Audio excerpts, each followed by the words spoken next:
Today we're going to talk about moral philosophy. Moral philosophy is kind of based on our definition of good and evil, or good and bad, or what's helpful, what's not helpful. All kinds of considerations are involved. Now, life is never so clear, but we need to be clear about our foundations. So, my foundation here in all of these videos is that precious part of us, that unique inner soul that we all possess, that part of us that is most individual and most unique, is also the part of us that connects with all that is. And as in the Vedic tradition, it's the Atman, or that soul, that who you are aside from your conditioning. We weren't born civilized. We've been civilized through conditioning. It's not wrong, but it's not our purity. It's not totally ourselves. And so part this life is about working to be more fully ourselves. Why that is, I I can't get into. I can play around with the idea, but it's pointless because we're all here. We all know that we see something. We have consciousness. We all know that. We don't have to go, why are we conscious? Why are we here? I can speculate that on that in another video, but for now, let's just say there are many dimensions. The life is much more complicated than we can even imagine. We don't see everything. We see a narrow spectrum of life, and this is scientific. This is not just my imagining. So we know that our perception is very limited, and our frame of reference is very narrow in terms of our the hugeness of the whole universe.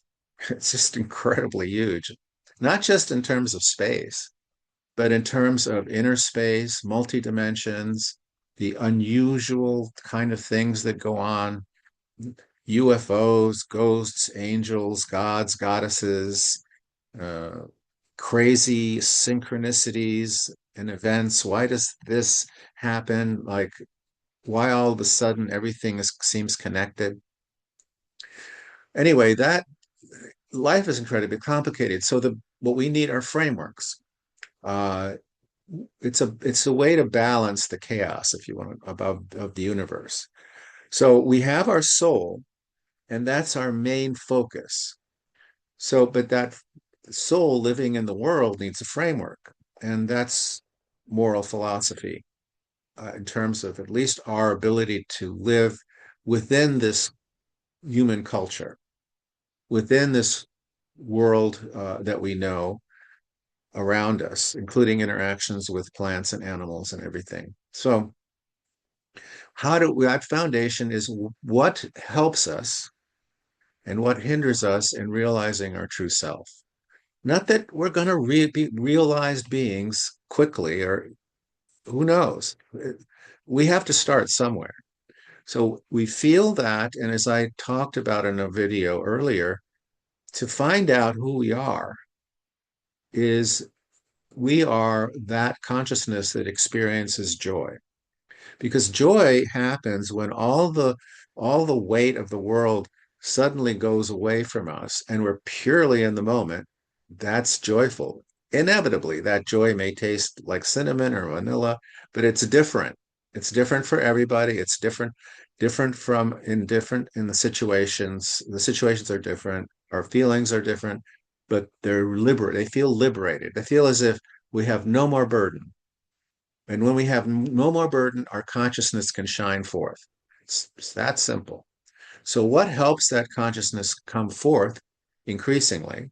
So, after doing a lot of meditation and spiritual practice and yoga and all this kind of stuff, and I've done a lot of that, I've had these moments of just complete liberation and openness.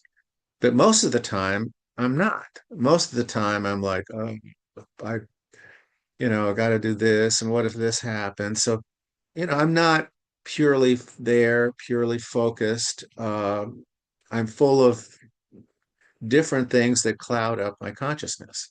And so my spiritual work is to actually work on that. So, okay, oh, so that's what I'm doing. So I know that when I do this activity, I'm really I'm really avoiding being in that moment because I'm feeling whatever. And it can be anything, it can be past traumas. I've had past traumas really spontaneously heal in my life simply by being very observant as to my thought processes and feeling how that connects with past experience or the emotional weather that was a result of trauma. So that's part of moral philosophy is to deal with the traumatic events that bury us under these fears, these sudden reaction. Oh my God, what's going on? These kinds of things. That's that's what moral philosophy is all about on a personal level.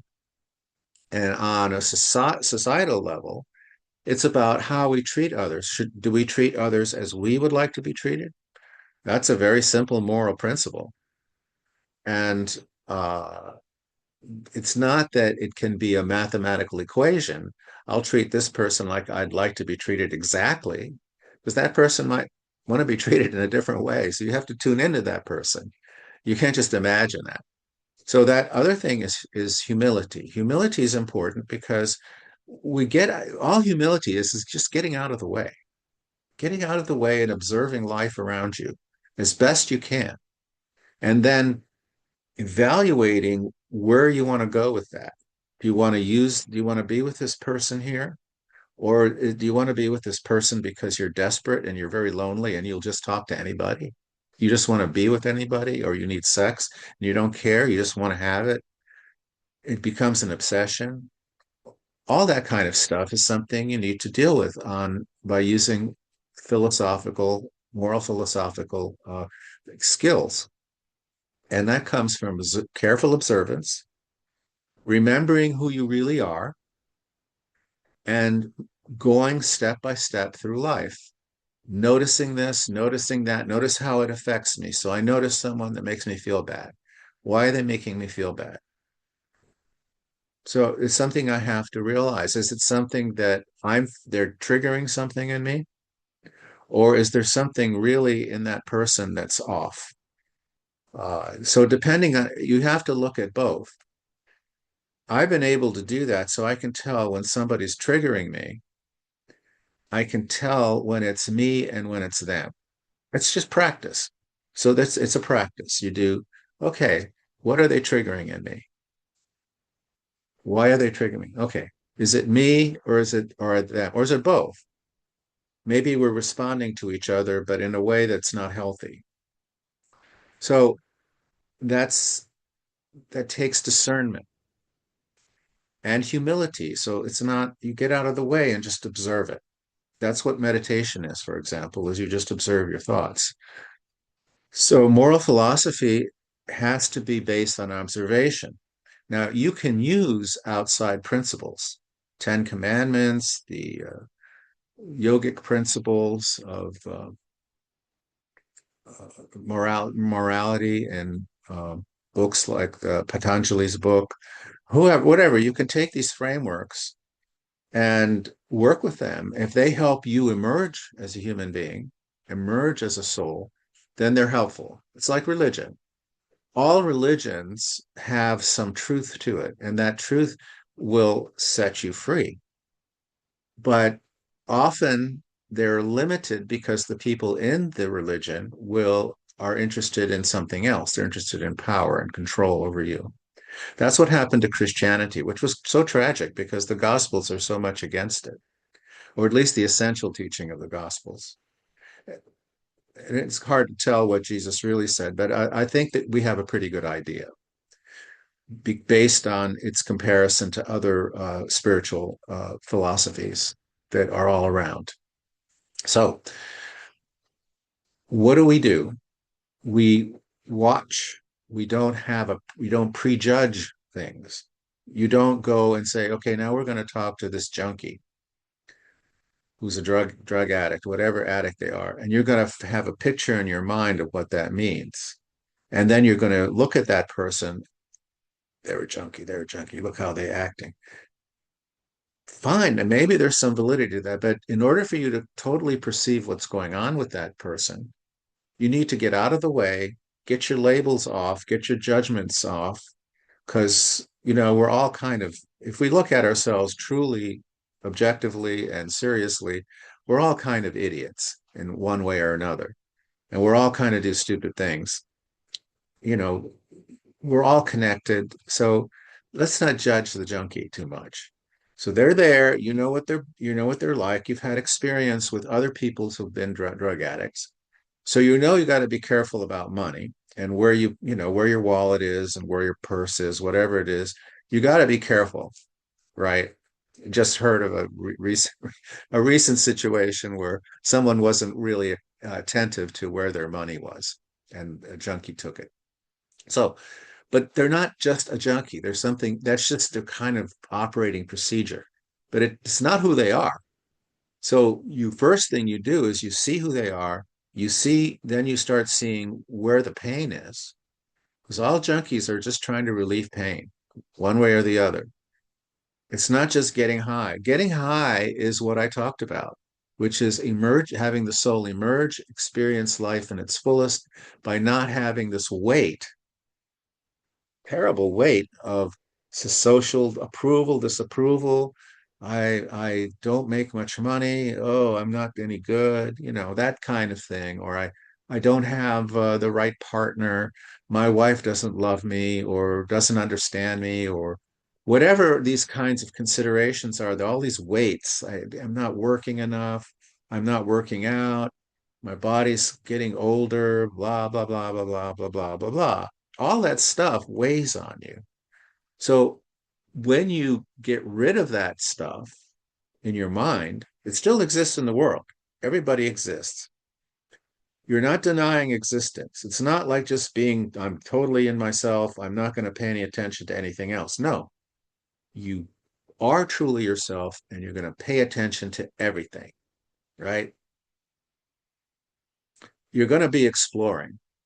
Exploration is, I think, as a civilization, our best virtue, our best uh, quality, that intellectual exploration, whether it's technical or whether it's, in my case, I've done both, but I prefer the philosophical, spiritual exploration. And someone else might prefer something else. It's not, we're just whoever we are. We come into this earth expressing who we are by finding out our true self and then living life and opening up and not making judgments about it. I'm not successful professionally, let's say. Okay, maybe how do I know? How do I know really what my effect is and what I actually have accomplished? I mean, you can't start evaluating that. You're pure and perfect just the way you are. So all those kind of evaluations are kind of interesting game, but doesn't mean much. So our pure being is where we're at. So we will evaluate, judge our lives only to the extent that we're emerging, that we're spiritually growing. That's it. And society needs to reflect that. Society should be giving us a boost when we are emerging, or when our consciousness is emerging. That needs to be a quality that is appreciated in society. And there are some practical reasons for that. So we have the potential for robots, AI, all the rest of it, to theoretically get most of the work of whatever you need, manufacturing things, growing food, whatever. We can be taken care of in some way physically, mostly by mechanical devices of one kind or another, because AI is, after all, at the end of the day, a mechanical device.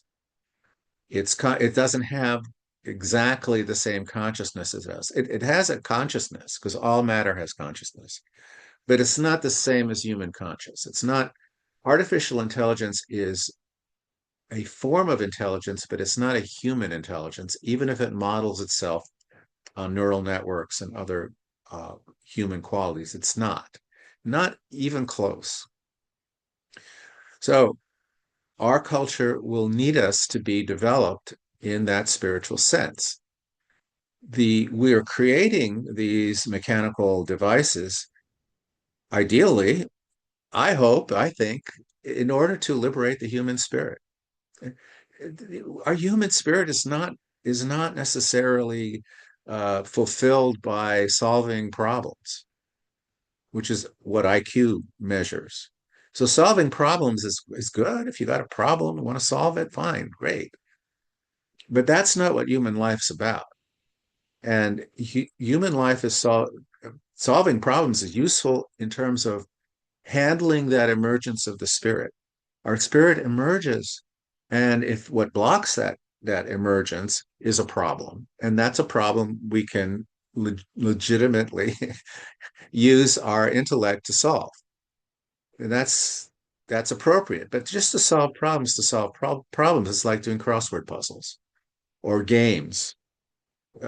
Games are good, can be good training, uh, but in themselves, they're meaningless unless you're playing a game to make money, and then they have a meaning for money, but it doesn't have any. It doesn't elevate you particularly. It could. It's possible. It's not impossible. Everything's possible. But that's not the point. The point is not solving problems, but emerging our consciousness. And then if something blocks us, we try to remove that block or deal with that block, particularly things that have affected our consciousness, like I said, trauma. So we should be supporting a society which helps us do that, which doesn't blame us, which doesn't say you're bad, you're good, you're successful, you're not, you're a loser, you're a winner. Okay, how do you know? How do you know really what other people are like, what other people's path in life is? You don't. And if you do, you're you're sinning, if you like. Sinning is something where you miss the mark of developing your human consciousness. Sinning means missing the mark. And then we have the existence of evil. Evil has got these, this music, cinematic music around it, these myths, this cartoon version, like Satan, the devil, it's so silly and cartoonish when evil is kind of normal. It's just the normal thing that we do. It's that voice in your head that goes, "Oh, you're not any good. You need to do better. You need to do this. You need to work out more. You need to make more money. You need to find a better partner. They don't appreciate you. Blah, blah, blah, blah, blah." That's the enemy. That's Satan. So Satan, that Satan energy, that evil energy is real. It's just the way it is. It's part of existence. And everybody kind of has some example of that or some uh, you know something that keeps nagging them when it's not useful. There are voices in you on the other side that say, yes, you should do this, you should do that, maybe, but they don't force themselves. That's the difference. When you have a voice in your head that's forcing itself on you, that's a spiritual force. And they're actually what I call spiritual beings, which are just beings from different dimensions that kind of exist around us. They're all around us. And there's these kind of stupid spirits that just like to feed on negative energy. And I always talk about that with people because they don't get that their negative emotions attract spiritual energies that will actually increase their negative emotions. So if they're unhappy or they've got some big issue, sorry, I'm bumping my chair here. You got some big issue, uh, those uh, those spiritual forces will leap on it. Now, if you're emerging as a spirit, then the other energies, what I call the positive or angelic energies, I call them angels. I believe in them. I know them. I've talked to them for a long time, and I know that they don't force themselves at all. The other voices force themselves. Now, they will come when you ask and when you really sincerely want an answer or help. They will help you. It's but they do it in their own way, but they have to be called upon. So it's very important to associate yourself, aside from the basic moral philosophical angle of what is best for you is what helps you emerge as a human spirit. They will help you do that.